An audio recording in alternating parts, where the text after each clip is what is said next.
Hello out there. Okay, we're right today at Creative Design and Engineering, yes, with the legendary Eric Princz right here. And you know what? That is the original Rat Professor shirt he's got on there from Brigantine Castle. Now we also have, from Brigantine Castle here, we have the Cursed Doll. Now this room, she was in the, that was the sacrifice room originally, right, Eric?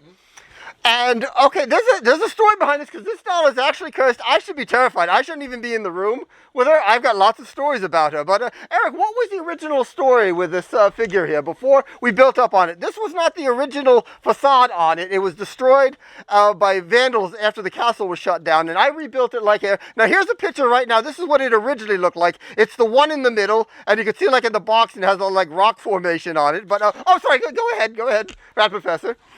Originally, she came from Long Branch, Haunted Mansion, and appeared up there. And then in 1980, she suddenly appeared in Brigantine in the lobby when we were working on it, and they decided to build her into the sacrifice room, and that is where she wound up.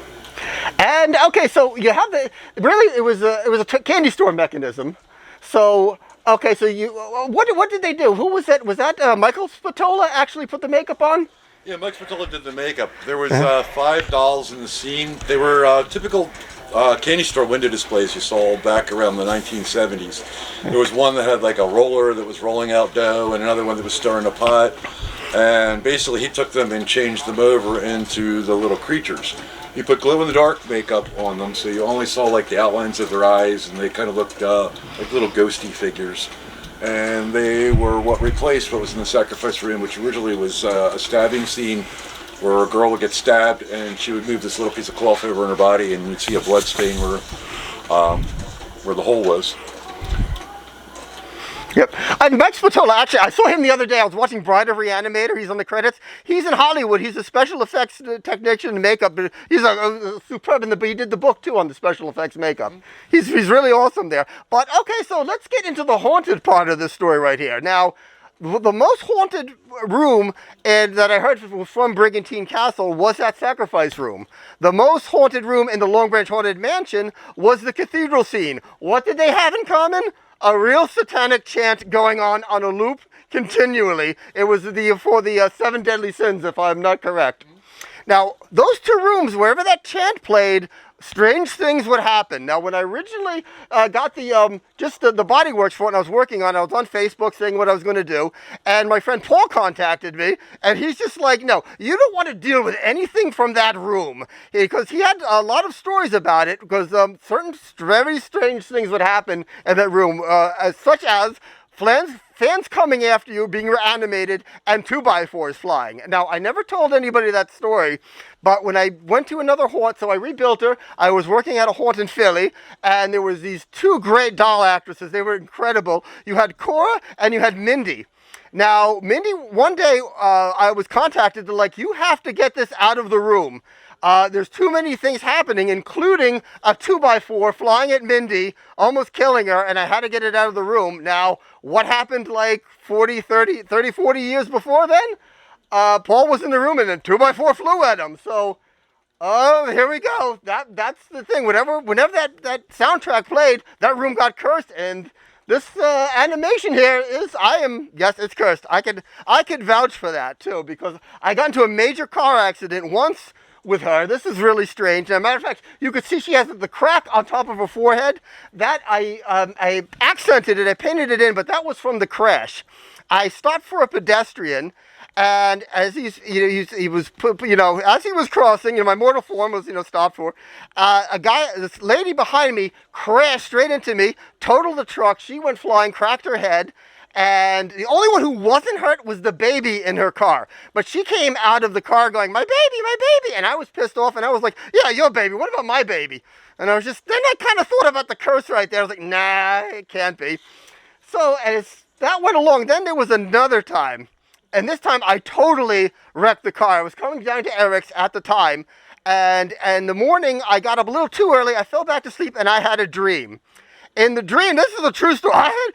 In the dream, I was working with my cousin, and I was by the work truck, and a plane crash, because that's the way I always get plane crashes or tidal waves in my dream, and I was just getting shot with all sorts of debris and road and gravel like hitting me.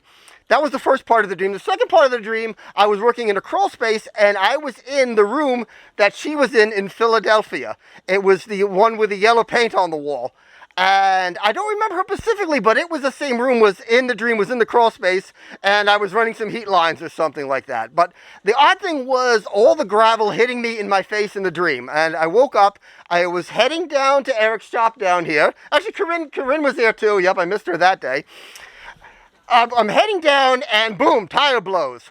Car almost hits me from behind. I dodge it, and bam, that truck went rolling. Everything was just going over and over and over again. And the whole time, when I was started, the windows broke out, and I was getting pelted with stones. The thought came to me, oh, this crap again. Literally, I was like, I didn't realize later that was from the dream. It was like the same thing, and I was going to visit her at the shop. So, and then all the gravel was pelting me and this, that, and the other thing. So I was like, okay, this seems pretty, she might be cursed, or she might be good luck, because I survived this. And you should have seen the towing company guys. Like, originally when my wife would call them up to get the stuff out of the truck, they're like, oh, we would give her our condolences. Your husband must be dead. Like, no, he survived. And I became like a celebrity. It was pretty funny when I went down there. It was like, this is the guy in the accident. Including, I remember when the police came, I was making stupid jokes. And they're like, this guy is on something. So when I was in the hospital, they had a guard outside the door. And when I came up clean, the guy was pissed at me. And I'm just like, look, I'm sorry, I'm an idiot. I always babble and say stupid things. Because I jumped out, I'm like, oh, no, I'm fine. And then they were like, well, you have a piece of glass sticking out of your head. So, oh, okay, I'm good. Your arm's hanging down. Oh, okay, I popped it back in. They're like, something's wrong with this guy. But I don't know. I'm pretty normal, aren't I? Sure. Yep.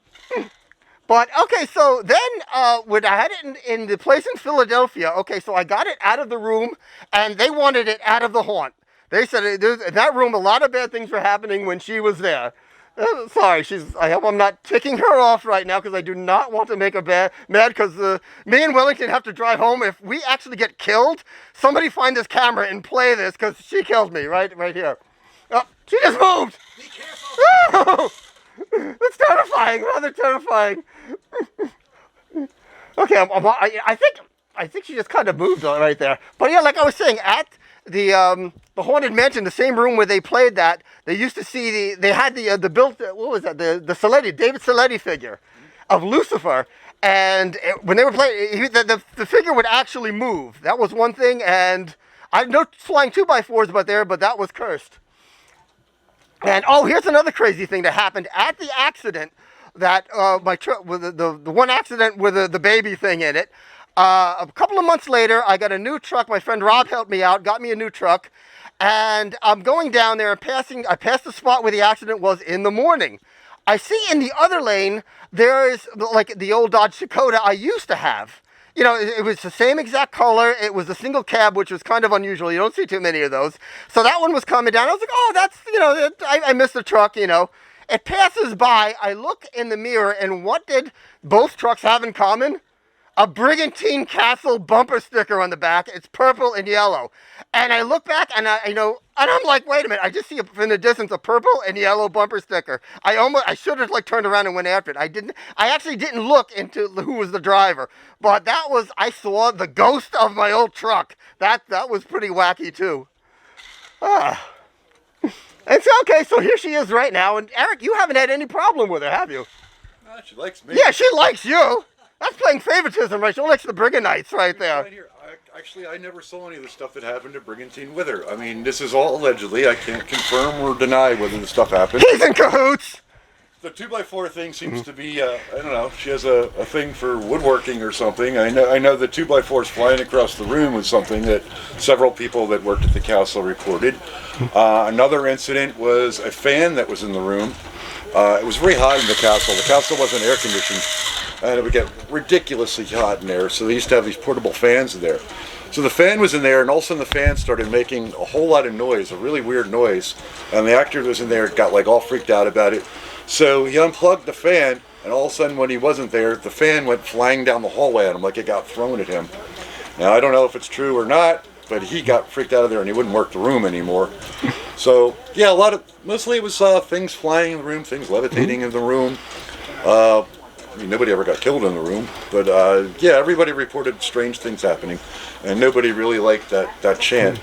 It was called the Seven Disturbers, by the way. Yep, we have 7 disturbers of heaven. That's, yeah.